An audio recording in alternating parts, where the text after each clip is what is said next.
Hello दोस्तों, welcome back again. मैं हूं आपका दोस्त अजय और आज मेरे साथ है हर वक्त की तरह डॉक्टर अंकित कुमार जैन, जिनसे हम हेयर ट्रांसप्लांट के बारे में जानते हैं, बहुत सारी नॉलेज लेते हैं क्योंकि बाल्डनेस बहुत बड़ी समस्या हो गई है आजकल। तो बाल्डनेस अगर आता है तो हर कोई सोचता है इसको तुरंत मैं ख़त्म करूँ, वापस से अच्छा लुक लाऊँ।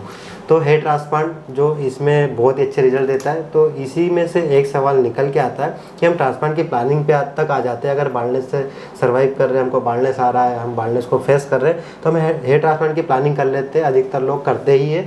सो उनके मन में जैसे बहुत सारे सवाल आते हैं, उन पर मैं टॉपिक पे वीडियो बना रहा हूँ अपने चैनल पे। बहुत सारे सवालों के जवाब दे चुका हूँ, आप चैनल को चेकआउट कर सकते हैं, उनमें वीडियो मिल जाएंगे।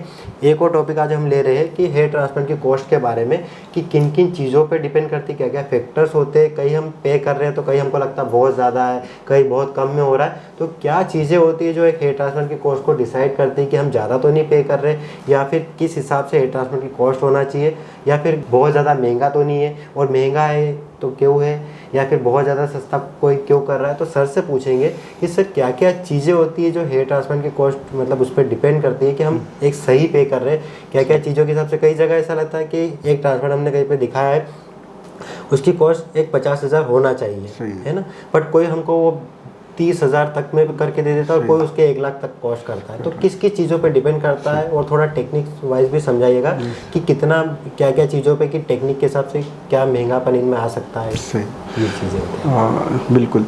तो हेयर ट्रांसप्लांट की कॉस्ट डेफिनेटली बहुत ज़्यादा वेरी करती है, क्योंकि देखिए एक प्रोफेशनल एक तरह का एक ये सर्विस है जिसमें बहुत सारी चीज़ों का इम्पोर्टेंस होता है ना।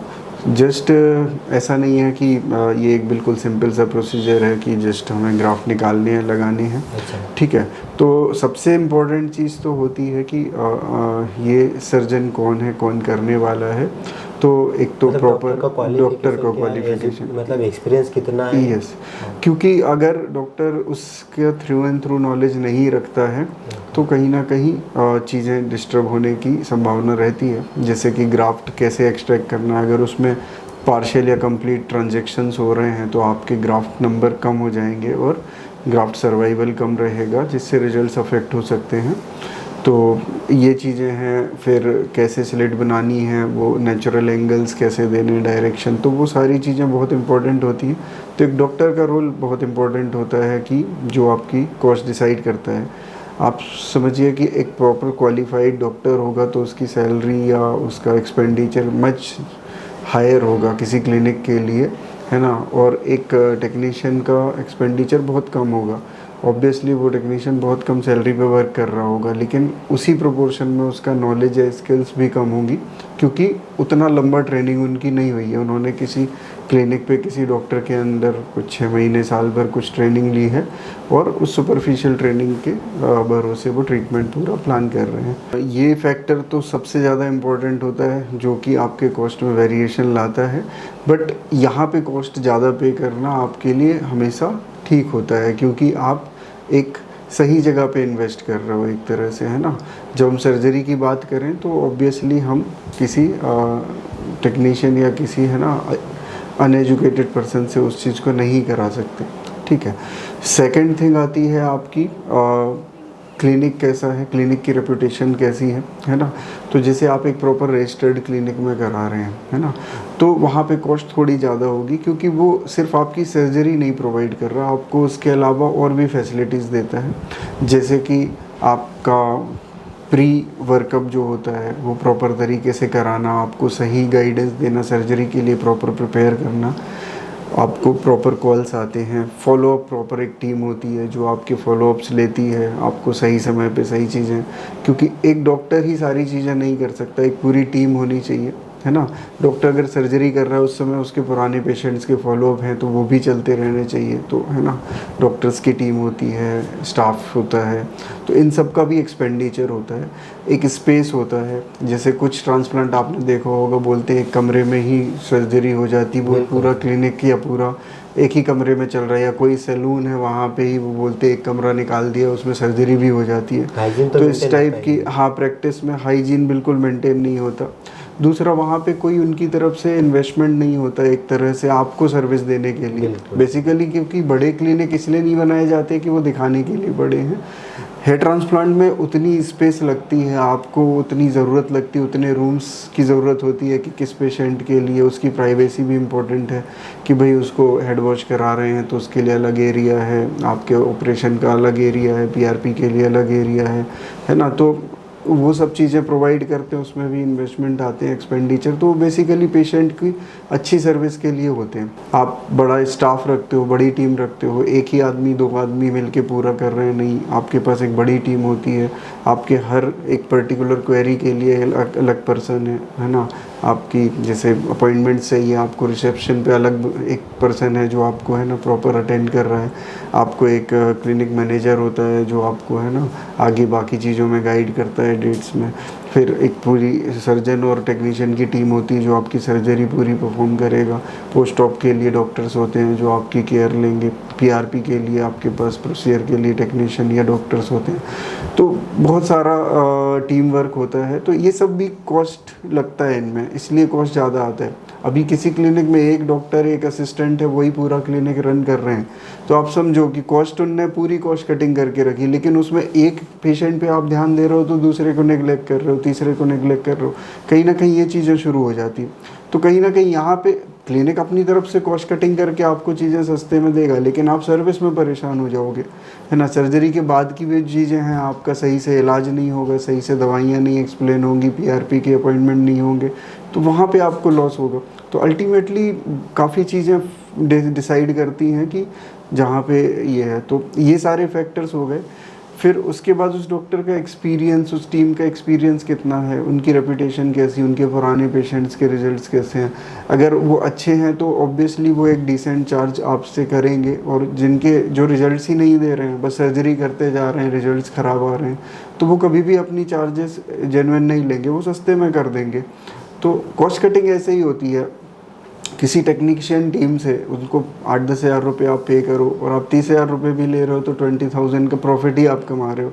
लेकिन जब आप अच्छा इंफ्रास्ट्रक्चर दे रहे हो तो आपका काफ़ी खर्चा तो सैलरीज और इन सब को, अच्छे इंस्ट्रूमेंट्स को, इनको मेंटेन करने में चला जाता है। तो कई बार आप जो शुरू की महीने में सर्जरी करते हो वो तो जस्ट एक्सपेंस बियर करने में ही निकल जाती है। उसके बाद आप थोड़ा सा अर्न करते हो। तो ये चीज़ें रहती हैं। तो ऐसा नहीं है कि कोई ज़्यादा चार्ज कर रहा है तो वो अर्न ज़्यादा कर रहा होगा, वो आपको सर्विस उतनी ज़्यादा प्रोवाइड कर देता है। तो इस तरीके से चीज़ें रहती हैं। स्टेटस मेंटेन करते हैं, अच्छा रिजल्ट देते हैं। हाँ। मतलब पेशेंट कहीं से भी उदास ना हो, जो चीज़ें हाँ लेके आए तो इसलिए थोड़ी रिजल्ट्स भी मिले, सर्विस मिले। कई लोगों को ऐसा होता है कि ग्राफ्टिंग ठीक से भी कर दी तो बाद में उनके कॉल्स अटेंड नहीं हो रहे हैं, उनको फॉलोअप नहीं मिल रहा है, उस चक्कर में वो कई बार स्विच भी कर देते हैं क्लिनिक, कि वो दूसरे डॉक्टर के पास चले जाते हैं, कहीं और से लेते हैं। हाँ, पीआरपी कहीं और से शुरू कर देते, पूरा फॉलोअप बाद में कहीं और से करते। फॉलोअप की बहुत ज़रूरत होती है कि डॉक्टर के टच में रहे, टीम के, क्लिनिक के टच में रहे, क्योंकि इसके बाद में सेटिंग फेज भी आता है, वहाँ पे पेशेंट बहुत ज़्यादा उदास या नर्वस हो जाता है। एक पार्ट है इसका हेयर ट्रांसप्लांट का, बट वहाँ पे भी डॉक्टर का साथ होना बहुत ज़रूरी है।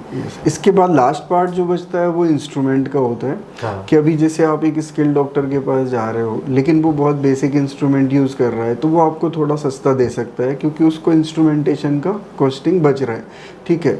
और अगर आप थोड़े से हायर इंस्ट्रूमेंट में जा रहे हो, जो एडवांस इंस्ट्रूमेंट हेयर ट्रांसप्लांट में चल रहे हैं, तो वो थोड़ा सा कॉस्टली आएंगे, तो वो चार्जेस आपके सर्जरी में एड ऑन होते हैं। लेकिन यहाँ पे भी आप वो चार्जेस बियर कर सकते हो क्योंकि ये चीज़ आपकी इस ट्रांसप्लांट की क्वालिटी को इम्प्रूव करेगा। जितने बेटर इंस्ट्रूमेंट, आप एक निडल की जगह सफ़ायर ब्लेड से अगर स्लिट करते हो तो डेंसिटी भी बेटर आती है, स्किन के डैमेज भी कम होते हैं। आप अगर नॉर्मल फोर्सेप की जगह इम्प्लांटर्स यूज़ करते हो तो आपके इम्प्लांटेशन बेटर हो जाते हैं, आपके ग्राफ्ट सर्वाइवल बढ़ जाते हैं। तो इंस्ट्रूमेंटेशन अपडेट करने में भी कॉस्ट एक्स्ट्रा बियर करना अच्छा होता है। अब कई जगह ऐसा भी होता है कि जहाँ पे सेम चीज़ें करके उनको बस टेक्निक का अलग नाम दे के या करने का थोड़ा तरीका चेंज करा के वो कॉस्टिंग बढ़ाते हैं। तो वो वाली चीज़ों में कॉस्ट एक्स्ट्रा बियर करना वो थोड़ा सा लॉजिकल नहीं होता है कि आपको पता है कि बेसिक इंस्ट्रूमेंट से ही होगा, टेक्नीशियन ही करने वाला है, लेकिन बस कुछ अलग टर्मिनोलॉजी है, कुछ अलग तरीके से कर रहे हैं, तो आप बेसिक्स पे ही फेल हो रहे हो। तो आप बाकी चीज़ों को मार्केट किसी भी तरह से करो। वहाँ पे कई बार करते हैं और लोग 1-1 लाख रुपए वहाँ पे करके भी आ जाते हैं।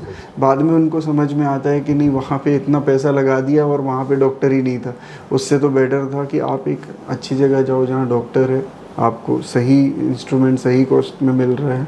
तो बहुत हाई पे भी ऐसे नहीं जाना है, वहाँ पे कुछ चीज़ें जस्ट आपको होटल्स में लग्जरी दे देंगे, ट्रैवलिंग में इन चीज़ों में थोड़ा सा खर्चा दिखा देंगे, इस टाइप की चीज़ें करके कॉस्ट ज़्यादा ले लेंगे, लेकिन वर्क अच्छा नहीं होगा। और कुछ जगह पे आपका ये होता है कि बहुत सस्ता आप जा रहे हो तो पता चला डॉक्टर ही नहीं है, उस कारण से आपका केस में एक बैलेंस क्लिनिक चूज़ करें, है ना। अच्छे से उनके आप फीडबैक लें, रेफरल उनके किसी पेशेंट ने कराए हुए उसके फीडबैक लें, तो उससे क्या आपको एक प्रॉपर इंसाइट मिलती कि भाई जो मैंने खर्च किया उस हिसाब से मुझे प्रॉपर रिजल्ट मिला।